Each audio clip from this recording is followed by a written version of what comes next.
I'll no longer wrong myself for the Phoenix man, Michael Carter. He kept complaining over and over that the food for his repeat year class was terrible.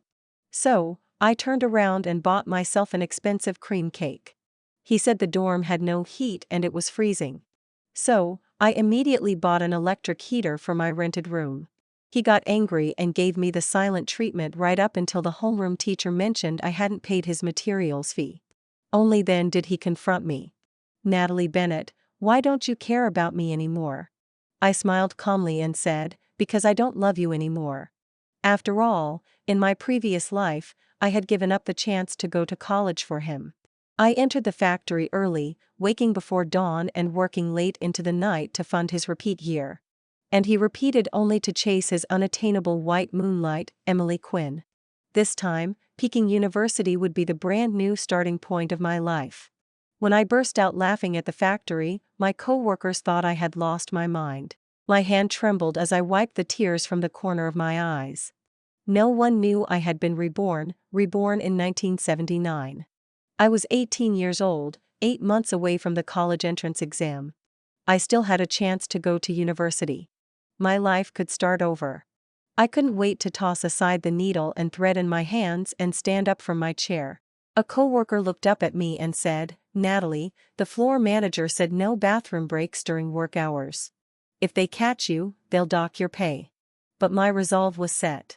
In a clear, loud voice, I said, "I'm quitting." Every gaze in the workshop landed on me. "Girl, you're really not going to support your boyfriend's repeat year? Jobs are hard to find these days." I smiled. "I'm going to take the college entrance exam. As for his tuition and living expenses, he'll have to figure them out himself." I took off my work badge, shed the course uniform, and walked away without hesitation. Michael and I were both orphans who attended the same elementary school on government assistance. He was luckier than I was, adopted by an elderly man who lived alone. When our hearts first began to stir, we promised to get into Peking University together. He was an excellent student, yet he failed the college entrance exam. As he decided to repeat a year, his adoptive father developed severe Alzheimer's. When I learned what was happening, I gave up my admission notice to Peking University, which was already in hand, and willingly stayed in Sichuan to support his studies. Back then, Michael hugged me with reddened eyes and said he would work hard to get into college, then work even harder to earn money so I could sit for the exam again. I nestled in his arms and believed every word. In the summer of 1980, he finally got into Peking University, but his studies were demanding and there was no one to care for his aging adoptive father. He wanted me to stay and see the old man through his final years, saying I was all he had left. He promised that once his father passed, he would be by my side when I took the college entrance exam again. So, I waited until 1984. That year, the elderly man died and Michael graduated smoothly. I moved to Beijing, full of joy and ready for the exam. Then, I got pregnant. Michael wanted me to have the baby first. He said a woman should have children and it wouldn't be too late to take the exam afterward. The pregnancy symptoms tormented me so badly that I could only compromise. In 1986, I gave birth to our son. After that, I never brought up the exam again because my son simply couldn't be without me. Hungry, he wanted me. Crying, he wanted me. Sick, he still wanted me. I finally reached the Beijing I'd longed for at 25, yet I was tied down by my child until I was 30. When he could at last manage on his own, I was ferrying him to and from school. I compromised again and again until he married and gave me a grandson, and still I was never truly free. Half of my life was nothing but Michael talking or our son talking. No one ever listened to me. Just as I was trying to comfort myself and accept the status quo, I accidentally came across Michael's diary. He had always said a diary was private, so for years I never dared touch it. But hundreds of entries were nothing but his love for Emily Quinn. It turned out his failure back then wasn't an accident at all. It was a bold gambit to chase the woman he truly loved. When Emily Quinn repeated a year, Michael Carter deliberately filled in wrong answers just so he could stay by her side. When she complained about the cafeteria food, he brought her expensive fruitcakes. When she felt cold, he skipped class to buy her a scarf and gloves made of lanolin wool. And all that money came from my work, every stitch I embroidered at the factory. It turned out that everything I had sacrificed had only served someone else. My whole body trembled with rage. I demanded, since you've fallen in love with someone else, why did you even marry me? Michael snatched the diary from my hands, his eyes cold and distant. Who said you could read my diary? You're just a housewife who's never even been to college. Can you even read all the words in it? Don't assume everyone's as filthy-minded as you are. I froze where I stood. If not for him, how could I have possibly missed my chance at college?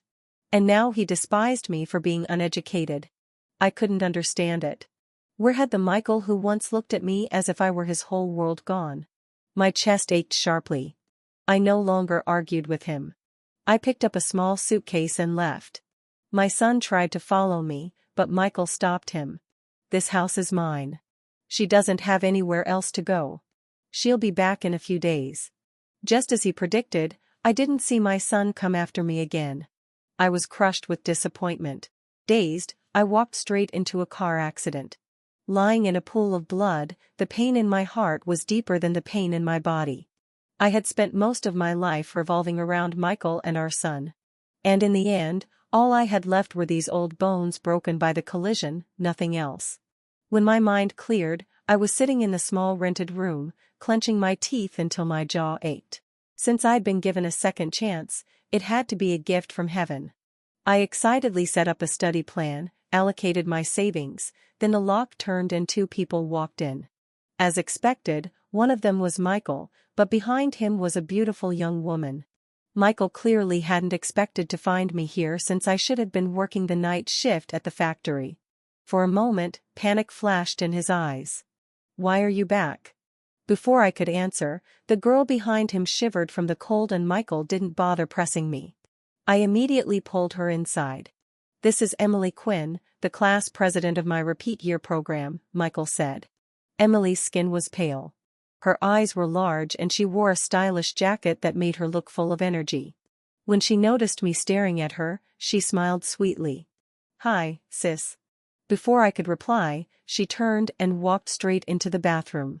Seeing how naturally she acted, Michael explained slowly, Emily is my classmate. Her dorm is too noisy, so it's bad for studying. I decided to let her stay here for a while. His self-righteous tone made my anger flare. Back when I had wanted to live in the factory dorms, Michael had insisted I rent an apartment instead so he could visit me during holidays. Even though that made my financial burden heavier, I happily agreed just for the chance to see him. And even gave him a spare key. But now, looking at the situation, I wasn't so sure why this apartment had really been rented. When I stayed silent, he added, next time, let me know before you come back. Otherwise, the bed's too small and she'll be uncomfortable. He busied himself making up the floor bed, then placed my pajamas outside the bathroom door, acting like the rightful owner of the place. I stood there watching him finish laying the bedding, then went to the kitchen, came back with a basin of hot water, and dumped it right over him. The bedding on the floor was soaked, steam rising into the damp, cold air. Michael yelped from the scalding heat and jumped up instantly, his brows furrowed in growing anger. What the hell are you doing? Expressionless, I said, washing the filth. He was about to explode when Emily stepped out of the bathroom. Emily looked at the mess on the floor and softly asked, Michael, what happened here? Michael Carter instantly changed his tone, forcing a smile. Nothing. Natalie accidentally spilled water on the bedding. I stood to the side, my voice steady and without a ripple. I never said it was an accident. I did it on purpose. Michael's brows knit tightly, his tone carrying a warning. Natalie Bennett, have you been working so much that you've lost your mind? What nonsense are you talking about? Then he turned to Emily, his eyes soft. Your pajamas are thin. Be careful not to catch a chill. Go get some rest. Emily's gaze lingered on Michael first, then shifted to me, her whole demeanor dripping with wounded innocence. Sis, the bedding's wet, so Michael doesn't have a place to sleep. I'll just go back to my dorm and squeeze in with my classmates. I don't want to trouble you. She turned to leave, but Michael grabbed her arm. It's not safe for a girl to go back this late at night. You stay here. I'll go back to the factory with Natalie and make do for one night. Emily's eyes reddened, tears brimming as she spoke in a choked voice. Forget it, Michael. Your wife doesn't welcome me. I can tell.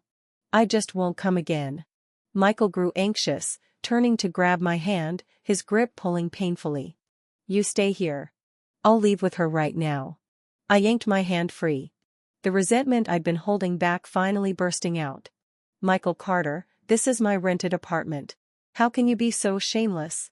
He froze as if he hadn't expected me to speak to him that way. His eyes filled with confusion. Natalie, what's yours and mine? Why are you drawing lines between us? I gave a cold laugh. Don't call me Natalie, call me Mom. After all, I fed you, clothed you, paid for your repeat year, and now I'm even funding you to find another woman. What's the difference between you and a son? Michael's throat tightened as he tried to defend himself. Natalie Bennett, the money you've spent on me, I'll pay you back someday. Do you really have to be like this? I slapped him hard across the face. Who gave you permission to call your mother by her name? The sound of the slap echoed crisply through the small apartment. Michael stared at me, wide-eyed, completely stunned. Emily stepped in front of him, her tone full of reproach. How can you hit someone like that? You're acting like a complete shrew. I lowered my aching left hand, then raised my right and slapped her just as hard. A mother has every right to discipline her son, and you, an outsider, what right do you have to butt in? Emily clutched her face, tears spilling over, and Michael immediately pulled her behind him. His own face flushed with anger. Natalie Bennett, you've lost your mind. I shoved a piece of paper at him. Sign it. Michael frowned as he picked it up, but the moment he read it, the false mask slipped from his face. It was an IOU. I glanced at him coolly. The money I've spent on you lately, you're going to pay it back. I'll only feel at ease with your signature on it. He gripped the IOU tightly as if he couldn't believe I was serious. Emily, seeing his hesitation, snatched it from him, read it, and said mockingly, it's just a few lousy bucks. Sign it. A flicker of irritation crossed Michael's face, but because of Emily, he didn't lash out. I stared at him coldly. You have 1 month. If you don't pay me back in that time, it'll be 10 times the amount. Michael clenched his teeth. I already explained things to you. What are you still mad about? My gaze shifted between Emily and Michael before curling into a mocking smile. With the two of you like this, do you really think you're worth my anger? Get out. Don't waste my time. Michael, clearly swallowing his pride, grabbed Emily, who was still glaring at me, and left. His face dark as iron. I took back the spare key, and early the next morning I went to find a locksmith to change the lock. I also bought an electric heater to keep warm while I studied. In my previous life, I had been stupid enough to warm myself just to warm others. And in the end, all I had left was the ashes of a withered weed. In this life, no one was going to stop me from changing my fate. Relying on my memory and experience, I didn't sign up for any prep classes. I bought study materials myself and reviewed on my own. The college entrance exam had only been reinstated a few years ago, and competition was at its fiercest. I didn't dare waste a single moment. When I finally took some time to buy groceries, the old man who watched over the public phone booth called out to me. Natalie, Michael called for you today. I smiled at him. We broke up a long time ago. He must have called the wrong number. Then I hurried off to the market. When I returned home, I saw Michael Carter standing there holding a roasted sweet potato. He was tall and clean-cut, and the old man, who knew him well, was pouring him hot water. He might have looked like a decent person, but I knew his heart was black. I approached with a blank expression. The moment he saw me, he quickly stepped forward. Natalie, why didn't you answer my calls? I didn't even look at him, just walked silently toward the door. He trailed after me, step by step. Are you still mad? There's really nothing between me and Emily. She's helped me a lot. I couldn't just refuse to lend her a bed. I stopped in my tracks. The apartment you lent her, was it one you rented? His face faltered slightly. I didn't think it through. I thought we didn't draw lines like that between us. I gave a cold snort. I'm working my hands to the bone in the factory while you're out chasing women. Oh, I think you've been very thoughtful indeed. Michael's brows furrowed deeper. Natalie Bennett, I skipped class to come explain things as clearly as I could. How long are you going to keep throwing a fit? He grabbed my arm hard, his tone impatient. I pried his hand off. We're breaking up. Leave. Michael didn't take my words seriously, assuming I was just jealous and sulking. He even tried to hug me. In the scuffle, my small vocabulary notebook fell from my pocket. Michael snatched it up before I could react. You're memorizing vocabulary even while working in the factory? I grabbed it from his hand. That's none of your business. He stared at me sharply. Don't tell me you're preparing for the college entrance exam again. I didn't answer. His mouth curled slightly enough as if he found it ridiculous. Natalie, you won't pass. The only reason you got in before was luck. Now you've been out of school for almost half a year. Do you think the college entrance exam is something you can just decide to pass? The sneer on his face overlapped perfectly with the man I remembered from my previous life. My voice was ice cold. I don't need your opinion. Michael glared at me. Fine, but when you're exhausted, don't come to me complaining. And remember, you promised to support my repeat year. The materials fee is due soon. Don't go back on your word just because you're studying. I let out a short, incredulous laugh and strode away. Support him for another repeat year? In his dreams. Without me, I'd like to see what he could actually accomplish. I threw myself back into intense study. In my last life, even though my family weighed me down, I'd never stopped learning. So picking up again wasn't too difficult. I woke at 5 a.m. Slept at 11 p.m., tired but fulfilled.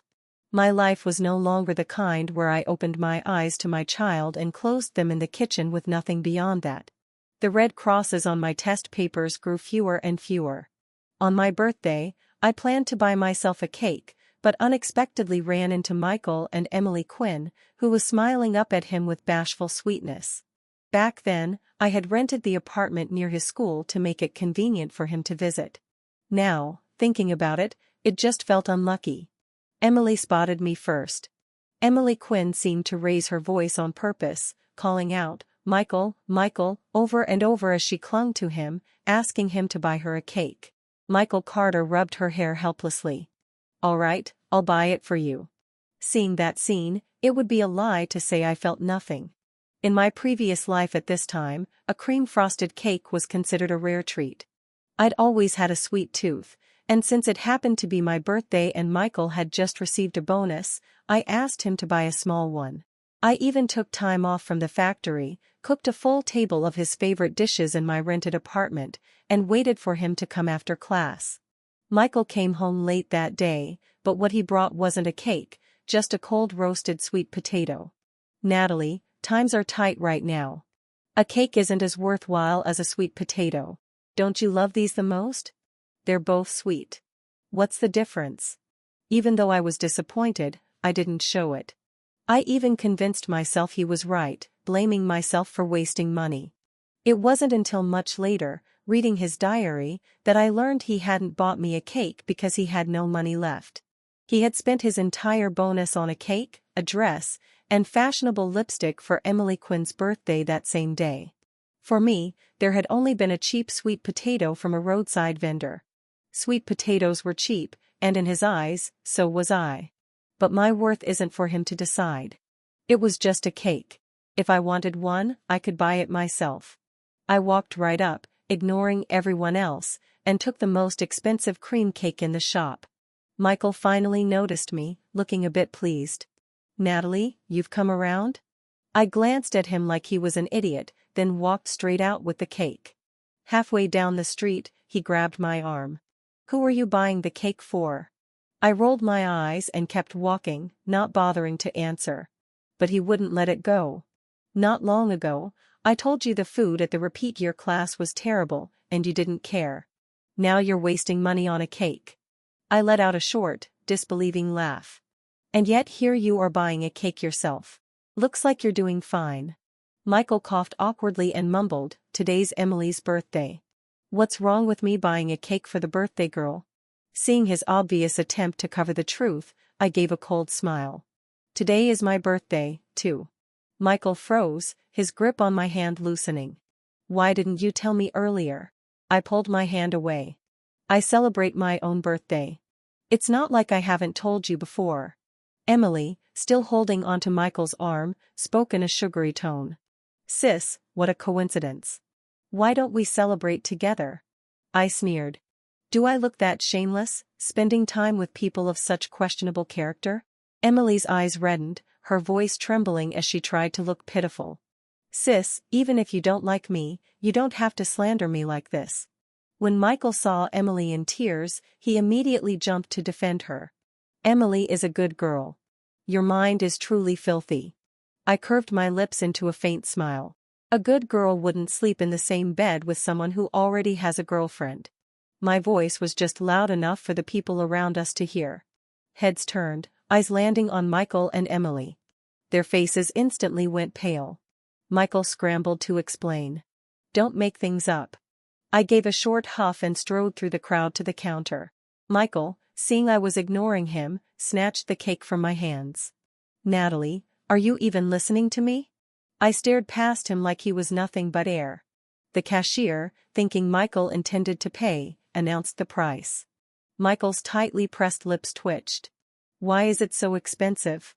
The cashier politely replied, Sir, this cake is made with imported cream and the fruit is the freshest available. Michael hesitated. Before, with me covering all his tuition, living expenses, and materials fees, he never had to worry about money. But now, without me, that little bonus of his wasn't enough. The people waiting in line grew impatient, telling Michael Carter to hurry up. Emily Quinn tugged at his arm, urging, Michael, I really want that one. Hurry up and pay. Once Emily spoke, Michael was stuck with no way out. Gritting his teeth, he bought it. I couldn't help but smile, then picked up a brand new cake that had just come out, curious to see how long he could keep up the act of showing off. There were still 5 months left until the college entrance exam, and I was enjoying a calm, focused period of study. Then, Michael's homeroom teacher came to find me. Without my supervision, he had already skipped 3 consecutive mock tests, and his scores had dropped badly. The teacher was clearly worried.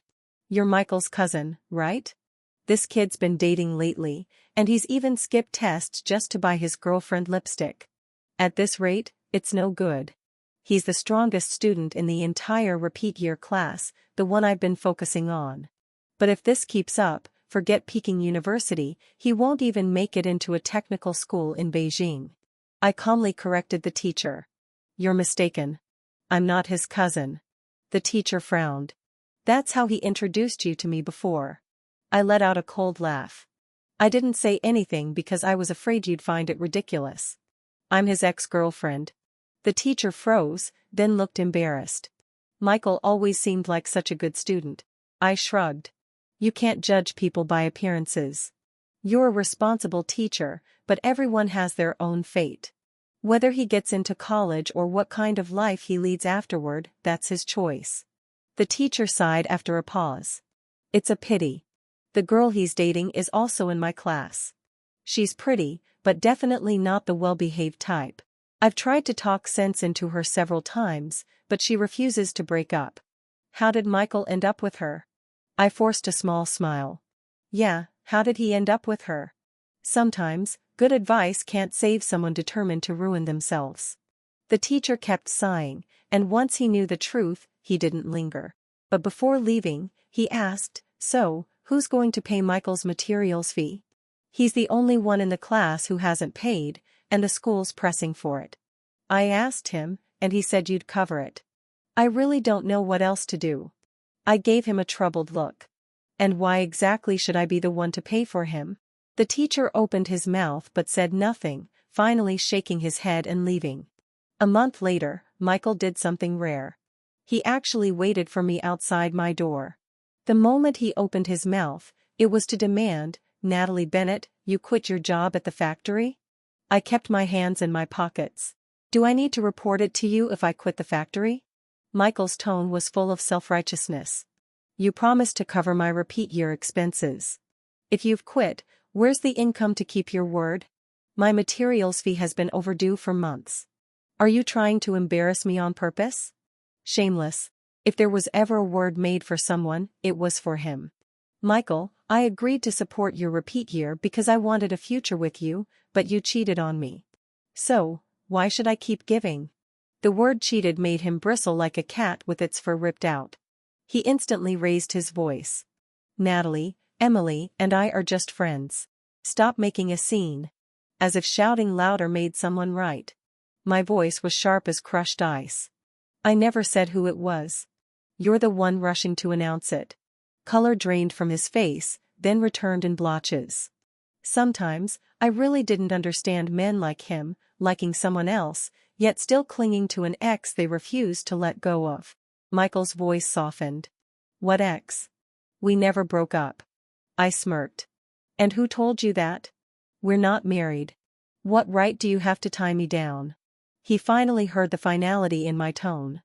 Staring at me blankly, he asked, You really want to break up with me?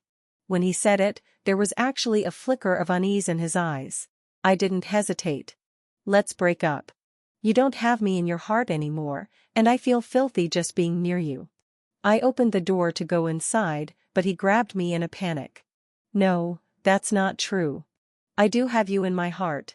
The man who had just been shouting at me suddenly changed his tone, probably because he finally realized he could no longer act like he had nothing to fear. His voice was hoarse, as if I were the one who had cheated. We've known each other for over 10 years. How can you just say it's over? Didn't you say you'd love me forever? Liar. I sighed. I'm just tired, Michael. You're the one who made us like this. And besides, if you won't break up with me, then what exactly is Emily Quinn to you? I may despise you, but I still know enough to give my whole heart to just one person. Michael lowered his head and muttered, The money I owe you, I'll pay it back. The door lock turned as I stepped inside without looking back. After that talk, he came to see me a few more times. It was as if he'd suddenly learned to behave, bringing me pastries, study materials, but I either gave them to stray cats or handed them to homeless people. After a few tries, he stopped coming altogether. As the weather warmed, I changed into a new dress. The pages on the calendar above my desk grew fewer and fewer. My excitement slowly shifted to calm acceptance. I didn't have much confidence in getting into college, especially Peking University, but you only get one lifetime, and I'd already died once. What was there to be afraid of? With that mindset, I stepped into the college entrance exam room again. The words on the test paper danced like musical notes, and my heart felt lighter and lighter. The exam went smoothly, but the moment I walked out, I ran straight into Michael Carter and Emily Quinn. Enemies really do meet on a narrow road. Emily didn't bother hiding anymore. She laced her fingers tightly with his right in front of me. What a coincidence, running into you again. Michael's gaze flickered with a hint of discomfort. How did you do? The questions were tricky this year, but don't feel bad. If you need another year, I don't mind helping you. He was about to say more when Emily pinched him, and I resisted the urge to roll my eyes. I heard you failed most of your mock exams before the college entrance test. Instead of worrying about me, maybe you should worry about yourself. Emily's eyes curved as she smiled politely. Michael was just being kind, trying to comfort you because you've known each other so long. If you don't appreciate it, then there's nothing more we can do. Michael seemed to want to speak to me again, but without Emily's approval, he said nothing. I, however, had stopped caring long ago. When the osmanthus in the courtyard bloomed, I received my admission letter to the finance department at Peking University. A thin sheet of paper carrying the hopes of 2 lifetimes. I wiped away my tears and ran to the old man at the phone booth to share the good news. His eyes crinkled into a slit as he grinned. Natalie, you've really made something of yourself. Such a fine young woman. He laughed, and I laughed with him. That night, I cooked a full table of good dishes to thank him. In the past, I'd been alone, afraid of solitude and separation, so I made Michael my whole world. Now, even if the only person I could share my good news with was the old man at the booth, I still felt full and content. Toward the end of the meal, he suddenly pulled an envelope from his pocket. Almost forgot about this. I took it and found a neat stack of bills inside. Michael came by today, the old man said. But he didn't go in to see you, just gave me this and left. I nodded and pulled the money out of the envelope, counting it. It was twice the amount I had ever spent on him. With this sum, I didn't have to worry about tuition or living expenses for a while. The old man, seeing me go quiet, spoke cautiously. When Michael came by today, he didn't look well. I heard he didn't do well on the exam. I had already expected as much, so I felt nothing. His adoptive father's been seriously ill lately, the old man continued. After being discharged from the hospital, he couldn't even recognize people anymore. I don't think Michael will be going to college anytime soon. I tucked the envelope away and gave a faint I ended the lease on my apartment, packed my belongings, and boarded the train to Beijing. This time around, I finally stepped across the threshold of Peking University. Even after the long journey, my heart stayed full of excitement. I went through enrollment, found my dorm, set up my bed, made new friends, and explored the campus. Everything was new to me. The buildings, the paths, the air itself. My roommates laughed at how amazed I seemed over every little thing. But I only smiled. In my previous life, around this same time, I had been to Peking University once before, taking the chance to deliver Michael Carter's luggage. That day I was dressed in dull, worn clothes, carrying a burlap sack, lingering at the gate for a long time.